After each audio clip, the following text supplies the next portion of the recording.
السلام علیکم ورحمۃ اللہ وبرکاتہ۔ حدیث نمبر 41۔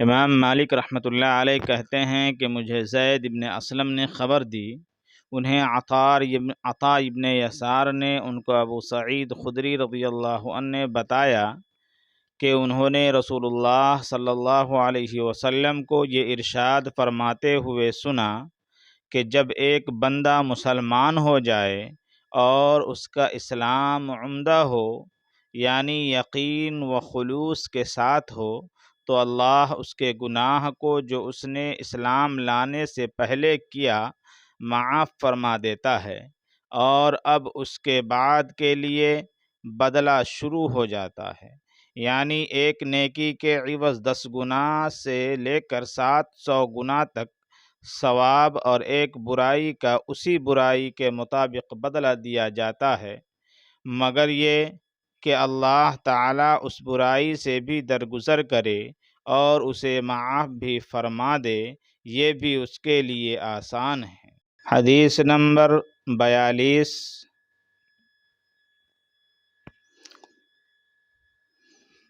حضرت ابو ہریرہ رضی اللہ عنہ سے نقل کرتے ہیں کہ رسول اللہ صلی اللہ علیہ وسلم نے فرمایا کہ تم میں سے کوئی شخص جب اپنے اسلام کو عمدہ بنا لے، یعنی نفاق اور ریا سے پاک کر لے، تو ہر نیک کام جو وہ کرتا ہے اس کے عوض 10 سے لے کر 700 گنا تک نیکیاں لکھی جاتی ہیں، اور ہر برا کام جو کرتا ہے تو وہ اتنا ہی لکھا جاتا ہے جتنا کہ اس نے کیا ہے۔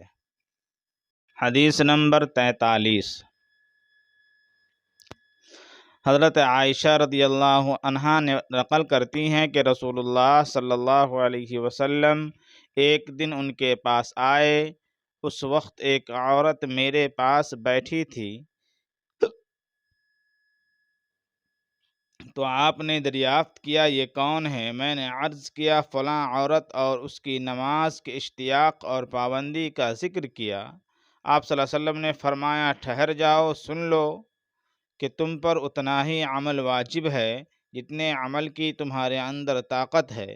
اللہ کی قسم، ثواب دینے سے اللہ نہیں اکتاتا، مگر تم عمل کرتے کرتے اکتا جاؤ گے، اور اللہ کو دین کا وہی عمل زیادہ پسند ہے جس کی ہمیشہ پابندی کی جا سکے اور انسان بغیر اکتائے اسے انجام دے سکے۔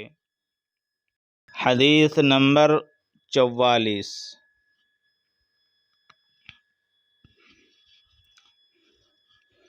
حضرت ابو قتادہ رضی اللہ عنہ نقل کرتے ہیں کہ رسول اللہ صلی اللہ علیہ وسلم نے فرمایا جس شخص نے لا الہ الا اللہ کہہ لیا اور اس کے دل میں جو برابر بھی ایمان ہے، تو وہ ایک نہ ایک دن دوزخ سے ضرور نکلے گا، اور دوزخ سے وہ شخص بھی ضرور نکلے گا جس نے کلمہ پڑھا اور اس کے دل میں گیہوں کے دانہ برابر خیر ہے، اور دوزخ سے وہ بھی نکلے گا جس نے کلمہ پڑھا اور اس کے دل میں ایک ذرہ برابر بھی خیر ہے۔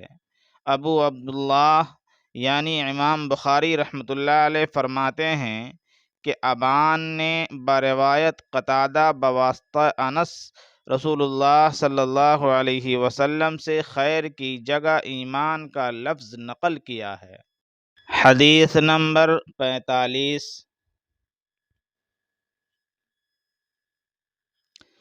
حضرت عمر بن خطاب رضی اللہ عنہ نقل کرتے ہیں کہ ایک یہودی نے ان سے کہا کہ اے امیر المؤمنین، تمہاری کتاب یعنی قرآن کریم میں ایک آیت ہے جسے تم پڑھتے ہو، اگر وہ ہم یہودیوں پر نازل ہوتی تو ہم اس کے نزول کے دن کو یوم عید بنا لیتے۔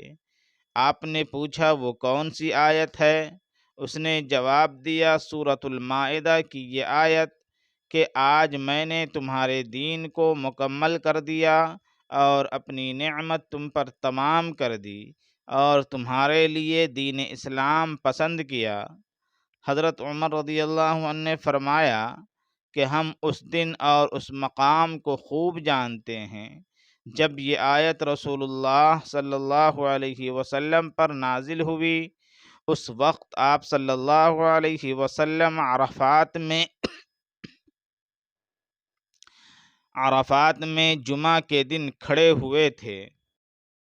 السلام علیکم ورحمۃ اللہ وبرکاتہ۔ حدیث نمبر 46، حضرت طلحہ بن عبید اللہ سے روایت ہے، وہ کہتے ہیں کہ نجد والوں میں سے ایک شخص نبی کریم صلی اللہ علیہ وسلم کے پاس آیا، سر پریشان یعنی بال بکھرے ہوئے تھے۔ ہم اس کی آواز کی بھنبھناہٹ سنتے تھے اور ہم سمجھ نہیں پا رہے تھے کہ وہ کیا کہہ رہا ہے، یہاں تک کہ وہ نزدیک آن پہنچا۔ جب معلوم ہوا کہ وہ اسلام کے بارے میں پوچھ رہا ہے، نبی کریم صلی اللہ علیہ وسلم نے فرمایا کہ اسلام دن رات میں 5 نمازیں پڑھنا ہے۔ اس نے کہا، بس اس کے سوا تو اور کوئی نماز مجھ پر نہیں۔ آپ صلی اللہ علیہ وسلم نے فرمایا، نہیں، مگر تو نفل پڑھے تو اور بات ہے۔ یعنی نبی کریم صلی اللہ علیہ وسلم نے فرمایا، اور رمضان کے روزے رکھنا۔ اس نے کہا، اور تو کوئی روزہ مجھ پر نہیں۔ آپ صلی اللہ علیہ وسلم نے فرمایا، نہیں، مگر تو نفل روزے رکھے تو اور بات ہے۔ طلحہ نے کہا، اور نبی کریم صلی اللہ علیہ وسلم اس سے زکوٰۃ کا بیان کیا۔ وہ کہنے لگا کہ بس اور کوئی صدقہ مجھ پر نہیں ہے۔ آپ صلی اللہ علیہ وسلم نے فرمایا، نہیں، مگر یہ کہ تو نفل صدقہ دے تو اور بات ہے۔ راوی نے کہا، پھر وہ شخص پیٹھ موڑ کر چلا، یوں کہتا جاتا تھا، قسم اللہ کی، نہ میں اس سے بڑھاؤں گا نہ گھٹاؤں گا۔ نبی کریم صلی اللہ علیہ وسلم نے فرمایا، اگر یہ سچا ہے تو اپنی مراد کو پہنچ گیا۔ حدیث نمبر 47، حضرت ابو ہریرہ رضی اللہ عنہ سے روایت ہے کہ نبی کریم صلی اللہ علیہ وسلم نے فرمایا، جو کوئی ایمان رکھ کر اور ثواب کی نیت سے کسی مسلمان کے جنازے کے ساتھ جائے اور نماز اور دفن سے فراغت ہونے تک اس کے ساتھ رہے تو وہ 2 قیرات ثواب لے کر لوٹے گا۔ ہر قیرات اتنا بڑا ہوگا جیسے احد کا پہاڑ، اور جو شخص جنازے پر نماز پڑھ کر دفن سے پہلے لوٹ جائے تو وہ 1 قیرات ثواب لے کر لوٹے گا۔ روح کے ساتھ اس حدیث کو عثمان معزن نے بھی روایت کیا ہے۔ کہا، ہم سے عوف نے بیان کیا، انہوں نے محمد بن سیرین سے سنا، انہوں نے ابو ہریرہ رضی اللہ عنہ سے، انہوں نے نبی کریم صلی اللہ علیہ وسلم سے۔ اگلی روایت حدیث نمبر 48، حضرت عبداللہ بن مسعود رضی اللہ عنہ نے بیان کیا کہ نبی کریم صلی اللہ علیہ وسلم نے فرمایا کہ مسلمان کو گالی دینے سے آدمی فاسق ہو جاتا ہے اور مسلمان سے لڑنا کفر ہے۔ حدیث نمبر 49، حضرت انس بن مالک سے روایت ہے، وہ کہتے ہیں کہ مجھ کو عبادہ بن صامت نے خبر دی کہ نبی کریم صلی اللہ علیہ وسلم اپنے حجرے سے نکلے، لوگوں کو شب قدر بتانا چاہتے تھے، وہ کون سی رات ہے۔ اتنے میں 2 مسلمان آپس میں لڑ پڑے۔ آپ صلی اللہ علیہ وسلم نے فرمایا، میں تو اس لیے باہر نکلا تھا کہ تم کو شب قدر بتلاؤں، اور فلاں فلاں آدمی لڑ پڑے تو وہ میرے دل سے اٹھا لی گئی، اور شاید اسی میں کچھ تمہاری بہتری ہو، تو اب ایسا کرو کہ شب قدر کو رمضان کی 27ویں، 29ویں و 25ویں رات میں ڈھونڈا کرو۔ حدیث نمبر 50، حضرت ابو ہریرہ رضی اللہ عنہ سے روایت ہے کہ نبی کریم صلی اللہ علیہ وسلم ایک دن لوگوں میں تشریف فرما تھے کہ آپ صلی اللہ علیہ وسلم کے پاس ایک شخص آیا اور پوچھنے لگا کہ ایمان کسے کہتے ہیں؟ آپ صلی اللہ علیہ وسلم نے فرمایا کہ ایمان یہ ہے کہ تم اللہ پاک کے وجود اور اس کی وحدانیت پر ایمان لاؤ، اور اس کے فرشتوں کے وجود پر، اور اس اللہ کی ملاقات کے برحق ہونے پر، اور اس کے رسولوں کے برحق ہونے پر، اور مرنے کے بعد دوبارہ اٹھنے پر ایمان لاؤ۔ پھر اس نے پوچھا کہ اسلام کیا ہے؟ آپ صلی اللہ علیہ وسلم نے پھر جواب دیا، اسلام یہ ہے کہ تم خالص اللہ کی عبادت کرو اور اس کے ساتھ کسی کو شریک نہ بناؤ، اور نماز قائم کرو، اور زکوٰۃ فرض ادا کرو، اور رمضان کے روزے رکھو۔ پھر اس نے احسان کے متعلق پوچھا۔